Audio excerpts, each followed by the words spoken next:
હવે વાત કરીશું જેતપુર શહેરની તો જેતપુર શહેરમાં સ્વાતંત્ર્ય પર્વની ઉજવણીના ભાગરૂપે હર ઘર તિરંગા અભિયાન અંતર્ગત ભવ્ય તિરંગા યાત્રા યોજાઈ હતી। પોલીસ પરેડ ગ્રાઉન્ડથી શરૂ થયેલી આ યાત્રા એમજી રોડ પરથી આવેલા શ્રી સ્વામિનારાયણ મંદિર ગાદી સ્થાન સુધી પહોંચી હતી।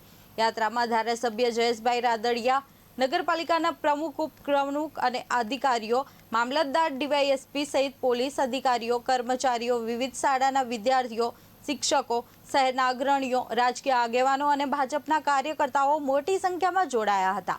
હાથમાં તિરંગો લઈને દેશભક્તિના નારા સાથે લોકો યાત્રામાં જોડાયા હતા। જ્યારે માર્ગમાં શહેરીજનોએ ફૂલહારથી સ્વાગત કર્યું હતું। સમગ્ર યાત્રા દરમિયાન જેતપુર શહેર દેશભક્તિના રંગે રંગાયેલું જોવા મળ્યું હતું।